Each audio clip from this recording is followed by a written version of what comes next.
Chapter 2. Prophets of a New Exodus. The road, west, ships with Latin crosses on their sails, like a flock of predatory birds, glided across the dark waters of the Bosphorus. Richard Wytard stood at the prow of the dromon, clutching the fragment of the Virgin's girdle. The wax binding the relic seemed to melt beneath his fingers, as though the fate of Byzantium itself were slipping through his grasp. "Think the Pope will believe it's genuine?" Glyph, the short, squat soldier leaning against the mast, chewed on a date, spitting its pit into the sea. His nickname was well earned. Every question struck like a snake's bite. Richard did not turn. Instead, his eyes lingered on the crate with the Tomb of Joseph of Arimathea. The forgery was exquisite. The cypress carvings echoed the motifs of Vatican sarcophagi, and within lay the bones of an Armenian martyr, purchased from a Constantinopolitan slave dealer. A sin. No, a sacrifice for the salvation of brothers, he told himself. Faith in symbols fuels ambition, he said at last, and why would the Pope destroy faith when it serves him better to sustain it? He would accept even an Egyptian sarcophagus, so long as the people believed it holy. Upon arriving in Clermont, Richard and his companions were received by the servants of the papal court, pale as monastery walls, eyes cast humbly downward. The crew was quartered in an inn that smelled of stale hay and incense. Michael, tightening the strap of his dagger hand, ran his finger along a crack in the plaster. "Cracks everywhere, young Saxon, as in your scheme." Richard ignored the jibe. The streets of Clermont twisted like a sinner's confession, leading them to the church of St. Pierre.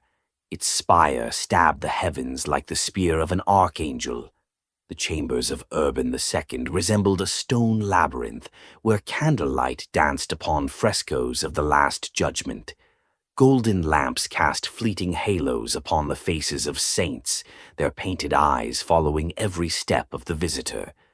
Behind an oaken table that looked more altar than desk sat the Pope himself. Fingers heavy with rings toyed with a scroll sealed in wax, as though weighing the souls it contained. At his side stood Bishop Adhemar of Le Puy, his face smooth and expressionless, yet ready to flare at the slightest spark.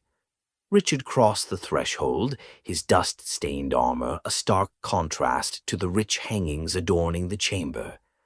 Bowing, he touched his hand to the mosaic palm tree upon the floor, the symbol of victory through faith.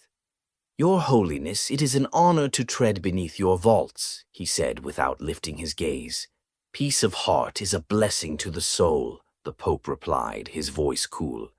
"Yet if the Emperor of Byzantium sends his envoy not through an archbishop, but directly to me—" He fell silent, eyes fixed upon his amethyst ring. "I suspect this is no matter of prayers." Richard nodded and with a gesture summoned servants to bring forth a chest inlaid with ivory and gold. Within gleamed coins, chalices of silver and relics. On top lay the fragment of the Virgin's girdle, bound in waxen threads. "Accept these gifts, Your Holiness.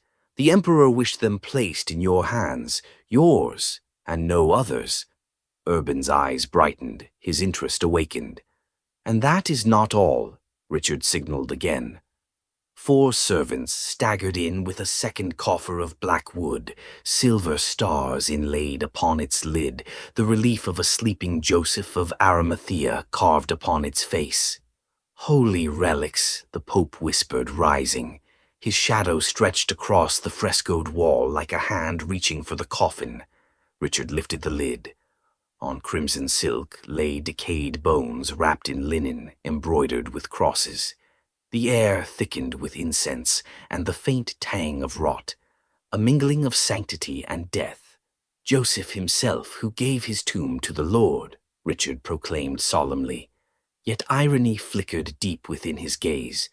"May his blessing consecrate our union." Adhemar bent over the relics, his thin fingers brushing the bones. "Strange," he murmured, raising his eyes to Richard. It is said the relics of Joseph were lost. It is said, Richard countered without blinking. Do you believe rumors, or the word of an emperor? For an instant, the tension coiled like a drawn bowstring. Richard's hand strayed unconsciously to the hilt of his dagger. If he presses me further, what then? The Pope broke the silence with a laugh, dry as crackling parchment. Sharp-tongued envoy, Byzantium's gifts have many faces. He let coins trickle through his fingers like grains of fate. But where are the words of your emperor? Richard drew forth a scroll, sealed with the double-headed eagle of the Comnenoi. The wax was split clean in half, like the empire it represented. A letter from the august Alexius, he said, handing it over. He asks not only for alliance, but for justice. Urban unrolled it. Ink laced with golden dust shimmered in the lamplight.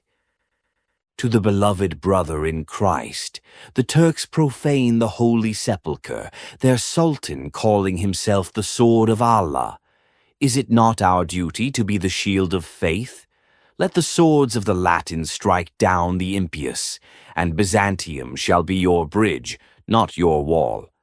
The Pope closed the scroll slowly, his eyes resting on Adhemar. You hear, Bishop? We are summoned not to war, but to salvation. He cast the scroll upon the table, where it coiled like a serpent waiting to strike. Richard stood tall, his hand upon his dagger's hilt. The Emperor's intentions are noble, Urban said at length, but the decision to take up arms against the infidel must be weighed with care. Rumors of Saracen cruelty reach us, yet are they true? I am witness myself, your holiness. Richard tore back his collar, revealing the scar at his neck. A memory from my pilgrimage to the sepulchre with my father, from which he never returned. The Pope and Adhemar made the sign of the cross. The bishop's waxen face flushed with fervor. In Le Puy I hear tales daily. Saracens do not merely rule the Holy Land, they defile shrines, persecute Christians. Some even whisper they consort with demons. We appear weak, your holiness, if we keep closing our eyes. Urban folded his arms, pacing toward the window. The plight of Byzantium troubled him, yes, but a more immediate threat loomed closer to home, the German emperor and his antipope in Rome. To stir the West, more than sympathy was required. Richard pressed the opening. Europe starves, while the Holy Land overflows with plenty. Your knights, in freeing Jerusalem, would not only save their souls, they would win lands and treasure. Adhemar nodded eagerly. Holy Father, this is our chance.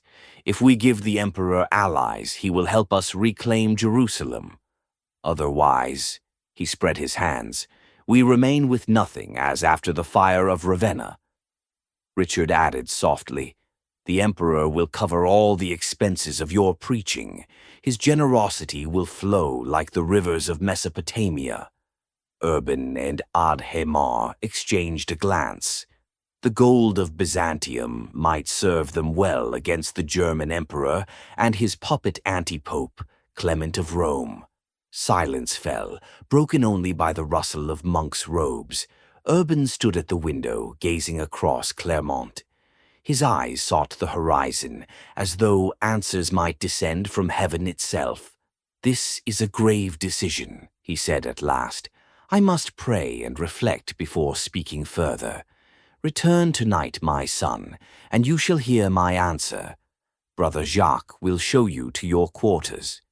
Follow me, my lord, a monk said softly, swinging the doors open. The brethren have prepared your blessing. Episode 2. Behind the shadowed walls, Richard remained alone in the cell, where stone walls breathed dampness and the narrow window sliced the light like a bread knife. On the table, beside wine and cheese, lay a pomegranate, a token of blessing from the papal kitchen.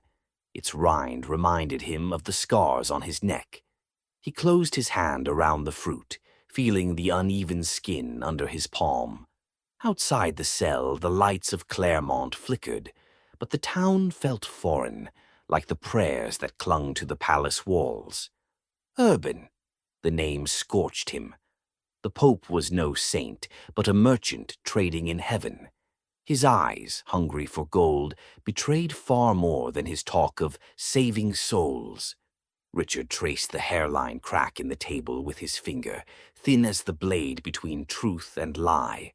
Isaac had forbidden yielding to the Latins on matters of faith, yet were the Pope's oaths not towers of sand that would crumble at the first storm?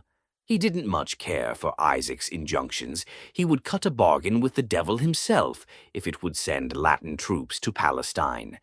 Meanwhile, behind closed doors, the Pope and the Bishop argued with mounting heat. "Personally, your holiness," Bishop Adhemar stepped forward, his mantle fanning out like a crow's wing. "If not for that envoy from Constantinople, we ought to have raised such calls ourselves." His voice twanged like a taut bowstring. "In Le Puy, they whisper of war with the infidel in every tavern. The peasants would march to hell itself just to escape the prison of hunger." The Pope raised a hand to silence him. As if on cue, a cloud slid across the moon, and the chamber was plunged into momentary gloom. "The people," Urban spoke the word with bitterness, tasting it like a rotten fruit. "They will hear the sermon, yes. But what use are ragged crowds?" He rose, and his elongated shadow fell across the map of the Holy Land spread upon the table. "Noble people, Adhemar, counts and dukes, their tables groan with game while peasants starve. What will make them take the cross?" Adhemar's eyes glowed like embers in the hearth. "Not by bread alone." He struck the map with his fist. The wax markers jumped. "They crave glory that will outlast their dust, lands that will immortalize their name." His finger drew a line from Clermont to Jerusalem, leaving a scratch on the parchment. "The Lord led Moses through the wilderness with the promise of a land. We will offer them 2 promised lands, one for the soul and one for the flesh." The Pope paused, his gaze flicking to the crucifix above the door. Christ on the cross looked down reproachfully, but Urban already saw not suffering, but a banner under which thousands would march. "Are you proposing we deceive them?" he asked softly, lifting a goblet of wine. The ruby liquid swayed, reflecting the candlelight. "No." Adhemar drained his cup in one draught. "I propose direction, as the Lord directed his people by Moses and Joshua. Let them fight for spoil, but let a spark of faith burn in every heart, especially when they see the walls of Jerusalem." He let the sentence hang. Urban moved slowly around the table. His silk shoes whispered over stone. At the window, he threw back the shutters. The night wind rushed in, snuffing candles, and for a moment the moon alone lit his profile, sharp as a blade. "So, you would give the Pope the part of Moses, lifting his hands in prayer, and to you would assign the role of Joshua, leading the host to battle." His tone was ironic, yet a fire flashed in his eyes. Adhemar bowed his head, a faint smile hidden on his lips. A door banged open. A servant stood in the frame with a smoking censer, but the Pope waved him away.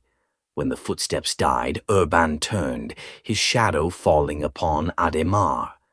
"Raymond of Saint-Gilles, without him, all this is child's play." He seized the letter opener from the table and jabbed it into Jerusalem on the map. The blade trembled and threw a cold gleam across his face. "They say he loves God, but he loves his lands more. How will you make him leave them?" "He loves power and glory," Adhemar replied, dragging the tip of the blade along the Syrian coast. "We shall promise him to be first at the gates of paradise." That evening, when Richard crossed the threshold of the papal chambers once more, the air was thick with myrrh. The Pope sat like an icon framed in gold cloth. Adhemar standing above the map with the knife, as if choosing the next victim. "I trust you have rested." The bishop turned, his voice warm, while his eyes scanned Richard like a scalpel across a seam. "Thank you, Monsignor.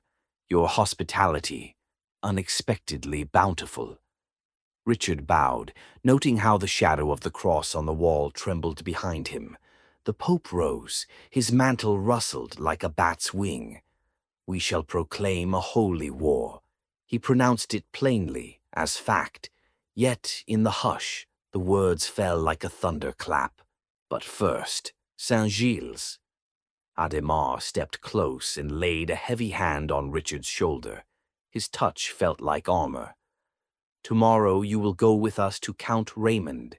He must see in you an ally, not an envoy." Richard met his gaze, feeling the hilt of his dagger grow cold beneath his cloak. "He knows, or suspects," flashed through his mind. "I will present him. The Emperor's request," he answered evenly. The Pope extended his hand for the kiss that marked the end of the audience. Richard flinched inwardly, but kept his composure and performed the ritual. As they left, Michael jabbed with a sneer behind them. "Looks like you bought him, as one buys a dog. But don't forget, dogs bite the hand if they sense deceit." Richard said nothing. Instead, he remembered a lesson from one of his tutors. The truth is a knife. Hide it until the right moment.